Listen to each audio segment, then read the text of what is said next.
Hello and welcome to the Unlucky Frog Gaming Podcast. You are joined by your usual hosts, Josh Hartley and Ben Porter. Hello, Ben. Hello. Hello. And I don't know why you're smirking at me, but yeah. Well, I don't know why you responded. Anyway, we are joined this Independence Day by Robbie Munn of Peculiarity. Hello. Nice to meet you. Hello, Robbie. How are we doing today? Good. Really good. It's been a hot week, but it's going in the right direction. Nearly Friday. Yes. Nearly there. Nearly there. I'm having a cheeky 3-day week. Oh, are week. you? Oh, yeah. Oh, that must be nice. Yeah. Must be nice. Yeah. I'm just bitter because I actually the week of this recording is the Glasgow Fair. Yeah. So like almost everyone gets that off in Glasgow. Almost everyone. I don't. No. Just you. Because I make the Englishman work. That's it. There's a guy goes about with a notebook, goes like, right, we're checking everyone for the bus who's going to the beach on the fair weekend. Mm-hmm. Are you Scottish? Aye. Get back in that office, boy. To be fair, I'm doing a 4-day week this week as well. Yeah. It's our friend's wedding. Yeah. So yeah. But yes, we are here to talk about Robbie's new game that is coming soon to Kickstarter. Is that right? Yeah, early September. Excellent. And the game being Summoner's Isle. Indeed. Yeah. Yeah, I'm quite looking forward to it. I'm very nervous about it. It's my first time using Kickstarter, but the interface is tricky. Mm-hmm. Yeah, it's all come together and it'll look nice come the day. Am I right in understanding this is your first game as well? First game that I'm self-publishing. Okay. Big distinction. There's another game come out this year called War of the Nine Realms, and that's been published by Rotan Games. Oh, okay. Excellent. There we go. That's kind of a much bigger affair. It's a 4-way skirmish game where you're either Vikings, the Norse gods, Dark Elves, Ice Giants, and you all battle in to take over Midgard, basically. This sounds like your kind of jam, Ben. I was going to say, all of that stuff sounds great. The new game is look at a photo of Ben, guess which side he would be on. Anyway, we've talked enough about ourselves, I think. Mm-hmm. You know, much as we do enjoy talking about ourselves. So let's talk a little bit more about Robbie. Well, what would you like to know? Yeah.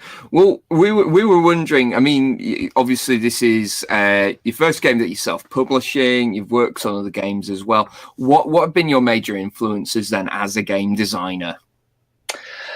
From the very beginning, there's been a few key things that I wanted to get right for this.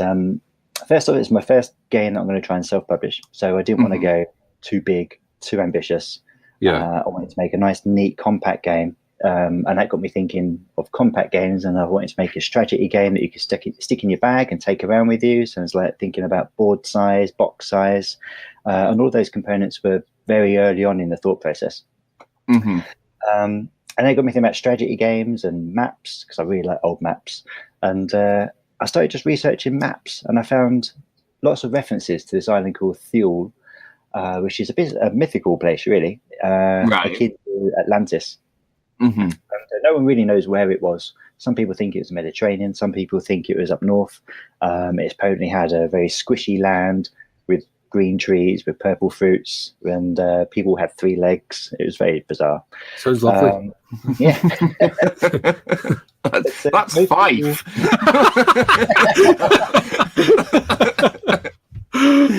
Sorry, Robbie, I interrupted you there. You were saying a lot of the academics, I suppose, thought it was Iceland. So then I started looking into maps about different maps or variations of Iceland. And then I found this really nice map from a Dutch explorer in the 15th century who documented Iceland completely wrong.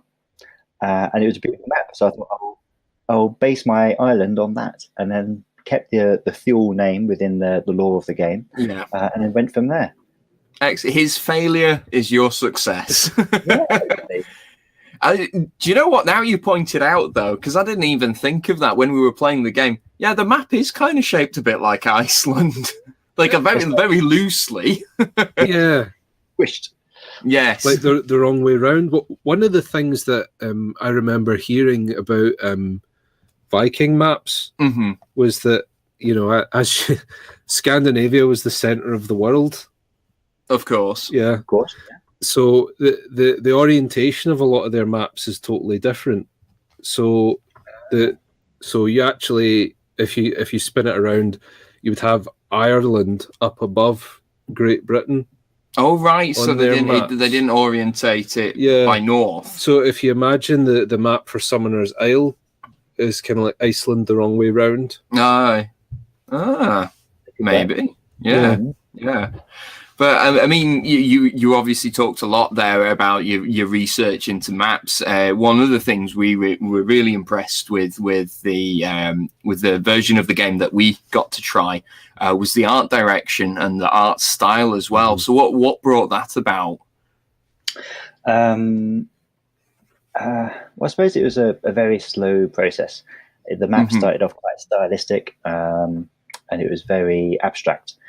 To the point that it was a bit too abstract, and I got to start talking to this guy called Simon Holland, who I've known for many years.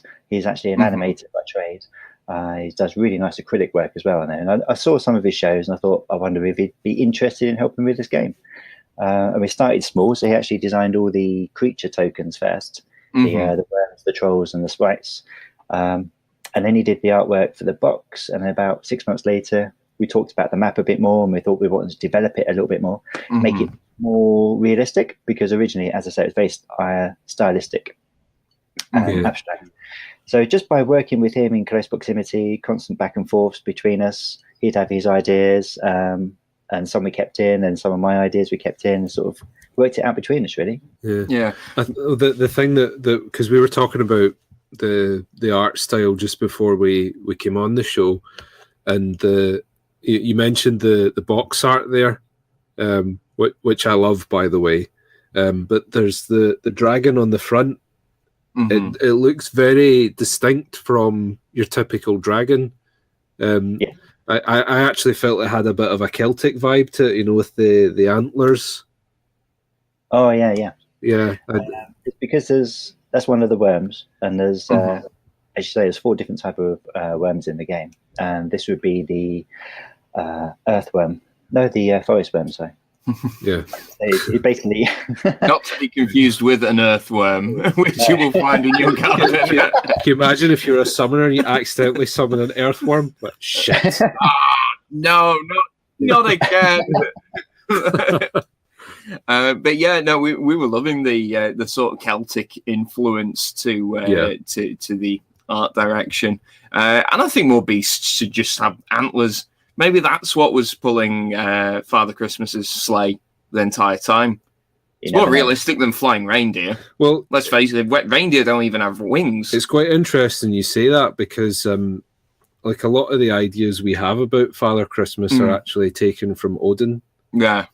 They've just been like appropriated and then like smooshed together with the Turkish Saint Nicholas. So what you're telling me that Father Christmas is the father of Thor? No, I'm not. You've arrived at that on your own. I've completely twisted what I've said. Can I still believe it though? You can believe whatever you want. That's on you. The Vikings travelled down to Turkey on trade routes. That's true. Yeah, some of them actually worked as mercenaries. In Turkey. There's a really good novel called Byzantium, which is all about a Viking raiding ship that finds its way in it's the Holy Roman Empire, wasn't it? Byzantium. No, it was the Byzantine Empire at that point. Yeah. But it was in the far Mediterranean. It was the Holy Roman Emperor. Yeah. What was it? Right. Does his son still on board? Is his son with him? It follows a monk this story? Hidden story. I've read another book which is really good, where they go down to a similar part of the world, and his son goes on board with him because he wants to be a warrior. Yeah. This one's an Irish monk. Is an Irish monk who gets stolen by Vikings. and then he ends up.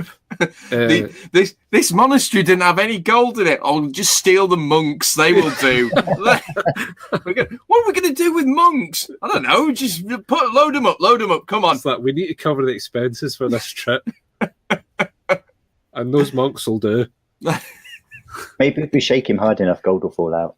Yeah, maybe. I'm pretty sure they maybe tried that the first couple of times. Like, this isn't working. We're just going to have to sell them. I think usually gold would fall out of a monk, though. Back then, yeah. They were probably one of the wealthiest people in the in the land. Yeah, definitely. Anyway, slight diversion there, folks. A little bit of a tangent there, but one of the other things that we wanted to ask you was that Summoner's Isle is a sort of area control worker placement game. Kind of. Yeah. Well, it has elements of it anyway. Absolutely. Yeah. So, and one of the arguments that you often hear put forward about those sorts of games is that if you've played one, then you've played them all. So, in what way does Summoner's Isle differ from its peer group? Okay, because I kind of like these sort of games, obviously. But one of my biggest bugbear ever since I was a kid playing games like Risk is if someone storms ahead, it's very difficult to ever come back. Once they've got too powerful, or a certain sort of power base behind them, it doesn't matter what you throw at them, you're never going to come back. So I designed Summoner's Isle with a couple of catch-up mechanisms to give you that opportunity. Sorry, I was just going to say I experienced that firsthand in the game that we played because we were playing a 4-player game. I got far ahead quite early on in the game and then proceeded to get absolutely stomped on by the other 3 players because he's the one in the lead. Let's get him. You don't want to be the target. No, I should have been a bit more subtle. A bit more coy, I think. It's so that's one thing I really tried hard to do, to make sure that there was no power creep, and that even if you've fallen behind, you might have got all of your creatures might have left the board because they've been destroyed by other players, and you might have no power, but you're still going to get some power back regardless. The game always gives you power to summon more creatures, unless you've got lots of power, and then it's very difficult to hold on to, so it seeps away from you, which is why when you get higher up the energy track, it's you start to lose some. Whereas the lower down the energy track you are, you get rewarded for being quite far behind. The other catch-up mechanism is whoever's last on the energy track becomes the first player on the next turn. And the turn order basically is based on how much energy everyone's got. So potentially every round, the turn order can change amongst all 4 players. Yeah. That gives the first player, even though they've got the least power, it gives them first pick of places to summon their creatures to, which gives them that advantage. And they can stop someone from completing a terrain. They could make sure their creature goes before, because they're going to go before everyone else. They can try and wipe out their big guys before their guys even get a chance to move. So it kind of gives you that advantage. And within 2 turns, you could go from being first to winning quite easily. You just got to play it right. And so you're never really out of the game, basically. That was what the aim was. We had a couple of turns with Mark, who ended up winning the game. Just to slightly shit on people, would just flood the board with as many creatures as he could. And just, it was... So we had a couple of rounds where it came to the last person, and there's just nowhere for them to put a creature on it. Thanks, guys. Yeah. That's what you get for being first. And well, this is what I found anyway. But, that happened to you a lot. Not that I'm bitter about being picked on by the other 3 who that I was playing against. Not at all. No, that never happens. Yeah, you've totally let go of that. Yeah, totally. It changes how you play the game, I suppose, because you don't want to rush ahead. You want to try and stay in that middle ground the whole way through, and then push ahead at the end. Yeah, I suppose that is quite different from your standard resource management worker placement game where it's you want to get your engine going as quick as possible to start trying to pull ahead. Which is what I'm used to doing. Yeah. which is why it played out the way it did. Yeah. So basically what we're saying, Robbie, is the catch-up mechanics do work. So but yes, looking forward to actually, now that I know what I'm doing, having another crack at it. The balance of the game. So I guess the other thing that that I found quite interesting about Summoner's Isle was that the combat's all dice based. Yes. Yeah. Which again is something that's very different from other games in that that area control worker placement type genre. And what I found particularly interesting about this is that the sort of people that enjoy those kinds of games are very often quite derogatory of like random number generation and dice rolling as a mechanic. So was that something that you were conscious of when you decided to incorporate it, or were you just kind of riffing off what you enjoyed? I just went with what I wanted to play myself. So I quite like rolling dice, and I tried to make it as structured as possible. So a sprite can always beat, or potentially can beat, a troll.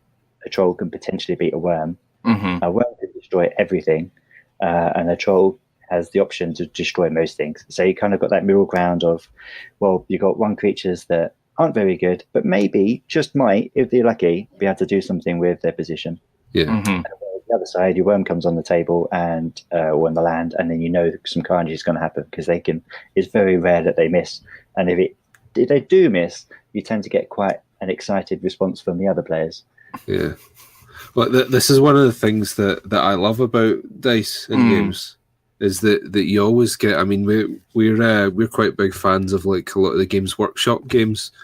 Oh, lovely! Like, you always get that these moments where it's like the one little archer managing. He has that very slim chance of making that one shot that will kill the bloodthirster. And he does it. Yeah. Well, he always does it. Well, it happened with. We played a game. We've spoken about it in the podcast before, but it was we were playing a huge game of Warhammer. Callum had this rogue idol, which is just a huge animated rock giant charging straight at Colin's empire, and then the engineer does a stand and shoot reaction. Just gets his pistol out, aims and takes fire. And just happens to hit the right rock to take it all out. Oh, wow. Yeah. Which felt amazing for him. No, but like all of us, I think even Cam was. What on earth? Yeah. It's one of those little moments, like you say, that you just don't get that in the standard games like Concordia and that sort of thing, where you can quite ably predict what's going to happen. The dice add in an element of unpredictability that make the games more exciting, I think. Oh, good. Yeah. That's what I think that so too.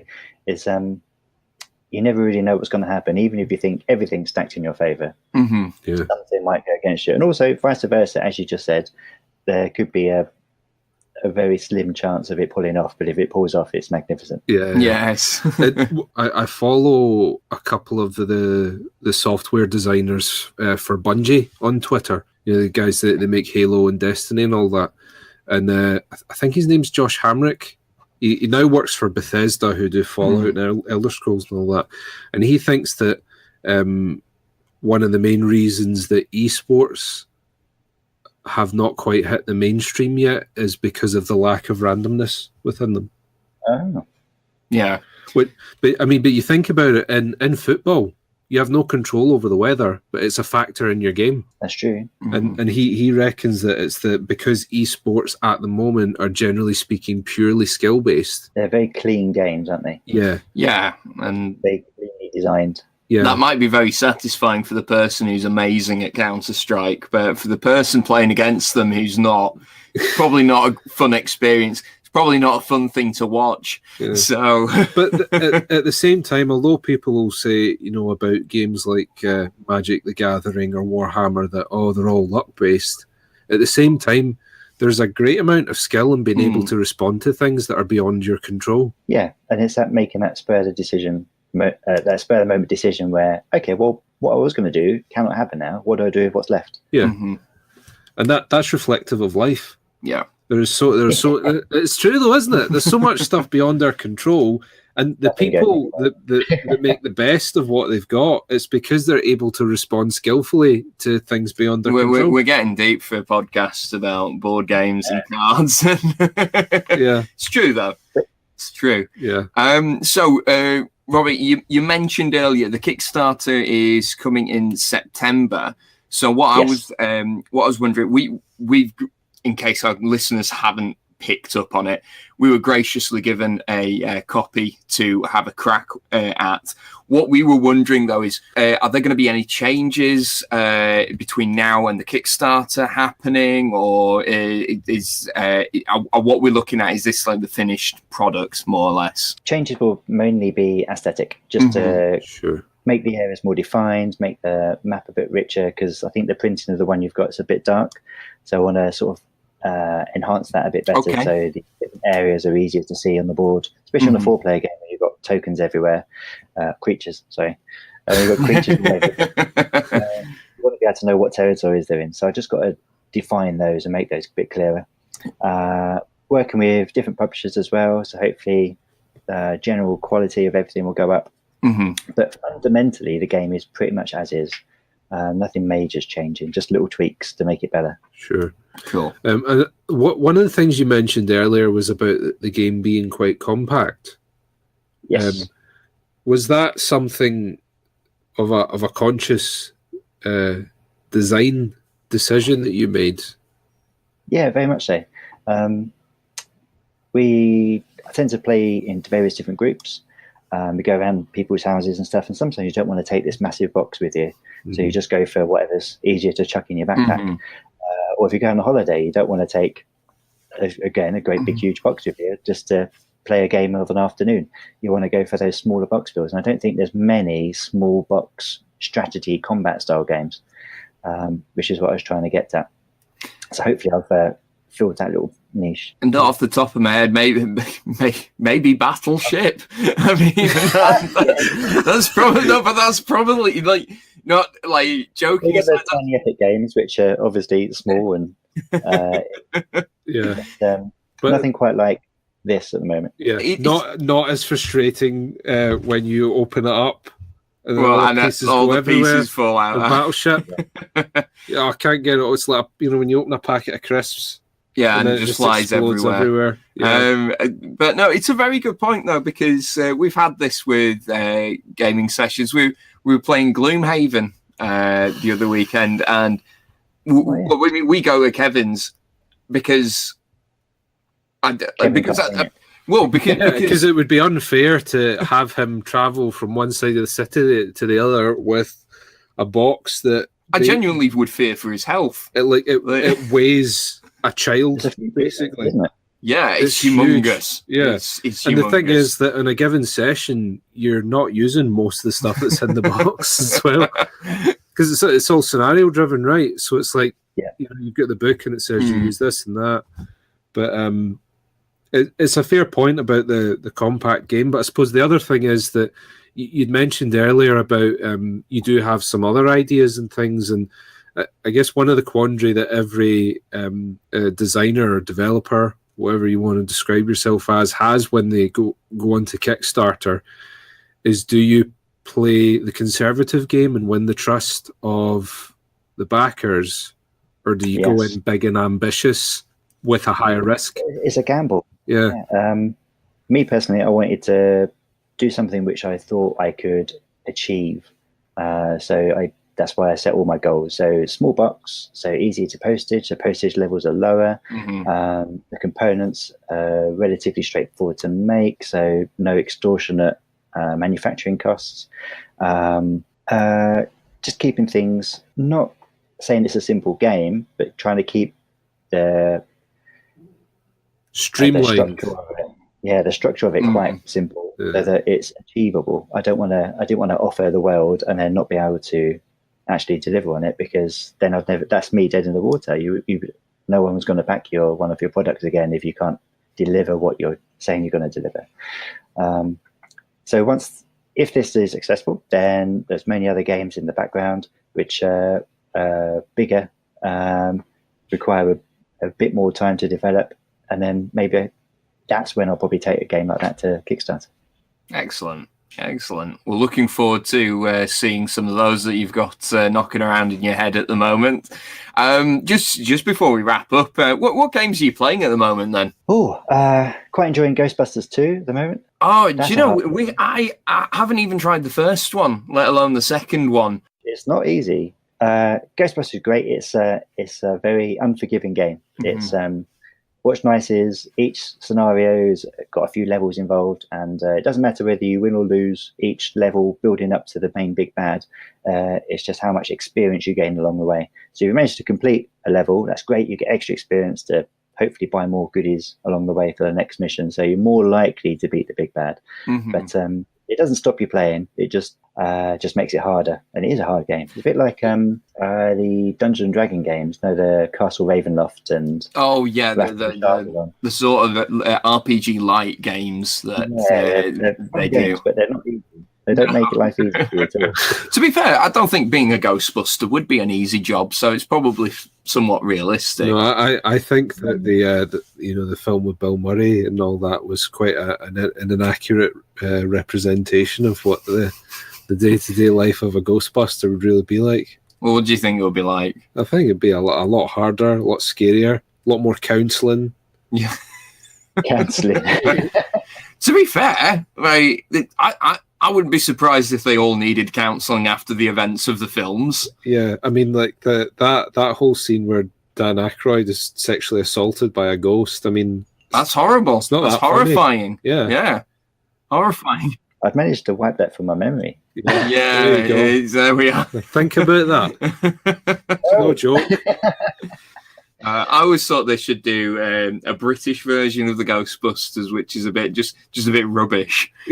Like, really. Like, they would have to get Derek Acora in there somewhere. I knew you were going to bring up Derek Acora. Right, I don't really go in for celebrities, but I love Derek Acora. I love the fact that he's a complete charlatan and that everyone just totally indulges him. Yeah, basically, he's pretending to be a medium that can communicate with the dead as an excuse of being abusive to people around him. Yeah, so, but he's like Chat magazine level tacky. Yeah, he doesn't even try to intellectualize it the way like Darren Brown and people like that do. It's just bullshit. Just sitting there thinking, why is no one stopping me talking? Yeah, I know. He's loving it. He's like, this is great. They're paying me to do this. They're paying me to be an awful person. The best bit is when he knows that he's gone a bit too far, he just faints. Yeah. Air quote, faints. Yeah. Oh, excellent. But no, I will have to give the Ghostbusters game a go. I love the films. So. It actually sounds a little bit like the Pandemic games. Pretty unforgiving. Yeah. Pretty difficult co-op and games. Like you're saying that you don't die, you fail a mission, and then you suffer the consequences for your failure. Yeah. That's similar. It's like death is no escape. Oh, how cheery. Excellent. Right, I think that's everything we wanted to cover off. Yeah. So look, Robbie, thank you very much for joining us on the podcast. Just before we go, where can our listeners find out more about yourself and about Summoner's Isle? There is a Facebook page. If you just look up Summoner's Isle, it should take you there. The website is peculiarity.co.uk. And we're on Board Game Geek as well. So again, if you just look up Summoner's Isle, it should take you to Board Games Geek page. There's all the details on there. Yep, and we'll have all the links to those in the show notes as well. And don't you worry, we will be linking to the Kickstarter page the moment it goes live as well. Yep. Amazing. Thank you very much, guys. No problem. Thank you for coming on the show. And guys, thank you very much for listening. We'll catch you next time. Bye-bye. Brilliant. Take care. We are Unlucky Frog Gaming, and I am Ben. Be sure to follow us on Facebook and Twitter. Just search for Unlucky Frog Gaming. You can also show your support by giving us money through the Unlucky Frog Patreon. And be sure to check out our website, unluckyfrog.com, to find out more.